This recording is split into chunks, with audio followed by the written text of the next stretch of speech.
आईनजीवी स्वर्गत प्रफुल्ल कुमार धल स्मृति परिषद पक्षर वरिष्ठ आईनजीवी हरेकृष्ण दास को संबर्धना प्रदान। ओडिशार प्रतिष्ठित आईनजीवी स्वर्गत प्रफुल्ल कुमार धलंकर 22तम श्राद्धवार्षिकी अवसर में प्रफुल्ल कुमार धल स्मृति परिषद पक्षर बालेश्वर वरिष्ठ आईनजीवी हरेकृष्ण दास को संबर्धित कर जीवनव्यापी साधना तथा आईन सेवा क्षेत्र में अवदान पर वीडियो कॉन्फ्रेंसिंग माध्यम संबर्धना प्रदान कर ओडिशा उच्च न्यायालय अवसरप्राप्त विचारपति एस नायडू सभापतित्व में आयोजित संबर्धना सभा ओडिशा उच्च न्यायालय विचारपति देवव्रत दास, विचारपति एसके पाणिग्राही, स्वर्गत धलंक पुत्र तथा वरिष्ठ आईनजीवी देवीप्रसाद धल एवं अन्य उपस्थित थिले। ଏହି ଭର୍ଚୁଆଲ ସମ୍ବର୍ଦ୍ଧନା କାର୍ଯ୍ୟକ୍ରମରେ ଆଇନଜୀବୀ ଶ୍ରୀ ଦାସଙ୍କର ବାଲେଶ୍ୱର ବାସଭବନରେ ବହୁ ବରିଷ୍ଠ ଆଇନଜୀବୀମାନେ ଯୋଗ ଦେଇଥିଲେ। ବାଲେଶ୍ୱର ବାର୍ ଆସୋସିଏସନର ସଭାପତି ରଘୁନାଥ ପ୍ରଧାନ ଏବଂ ବରିଷ୍ଠ ଆଇନଜୀବୀ ରାଧାକାନ୍ତ ମହାପାତ୍ର ପ୍ରଫୁଲ୍ଲ କୁମାର ଧଳ ସ୍ମୃତି ପରିଷଦ ପକ୍ଷରୁ ଶ୍ରୀ ଦାସଙ୍କୁ ମାନପତ୍ର ଏବଂ ଉପଢୌକନ ପ୍ରଦାନ କରିଥିଲେ। କମିଟି 22ତମ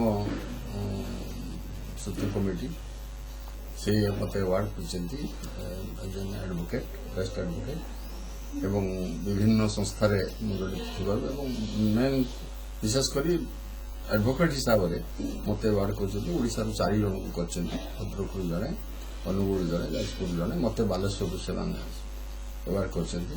ତାଙ୍କର ଏଥିରେ ଜଷ୍ଟିସ୍ ପୂର୍ଣ୍ଣଚନ୍ଦ୍ର ମିଶ୍ର ଥିଲେ ଆଉ ଦେବଦାସ ଥିଲେ ଏବଂ ସେ ଯେହେତୁ ସେଠି ମିଟିଂ ହେଲା ସେଇମାନଙ୍କ ଦ୍ୱାରା ମୁଁ ସମର୍ଦ୍ଧିତ ହୋଇଥାନ୍ତି ଯେହେତୁ ଭିଡ଼ିଓ କନଫରେନ୍ସ ମାଧ୍ୟମରେ ହେଲା ସେ ନିର୍ଦ୍ଦେଶ ଦେଇଥିଲେ ଆମ ବାର୍ ପ୍ରେସିଡେଣ୍ଟ ରଘୁନାଥ ପ୍ରଧାନଙ୍କୁ ଯେ ମୋତେ ଆୱାର୍ଡ କରିବା ପାଇଁ ସେଠି ମିଟିଂ ହେଲା। ସେ ରଘୁନାଥ ପ୍ରଧାନ ଆସିକି ମୋତେ ତାଙ୍କ ତରଫରୁ ମୋତେ ଆୱାର୍ଡ କରିଛନ୍ତି। ଆଇନ ଗୋଟେ ଏମିତି ଜିନିଷ ଯେପର୍ଯ୍ୟନ୍ତ ମରିବା ପର୍ଯ୍ୟନ୍ତ ପଢ଼ିବାକୁ ହବ ଜାଣିବାକୁ ହବ। କେହି ଜଣେ ଓକିଲ କହିପାରିବ ନାହିଁ ଯେ ମୁଁ ସବୁ ଆଇନ ଜାଣିଛି। ସେ ସୁପ୍ରିମକୋର୍ଟର ଆଡଭୋକେଟ୍ ହଉ ତ ବାଲେଶ୍ୱର ତଳ କୋର୍ଟର ଆଡଭୋକେଟ୍ ହଉ ଇଏ ପ୍ରଫେସନରେ ନିଶ୍ଚିତ ଭାବରେ ପଢ଼ିବାକୁ ହବ ଜାଣିବାକୁ ହବ। ଏ ହେଉଛି ସେଇଥିପାଇଁ କୌଣସି ପ୍ରଫେସନର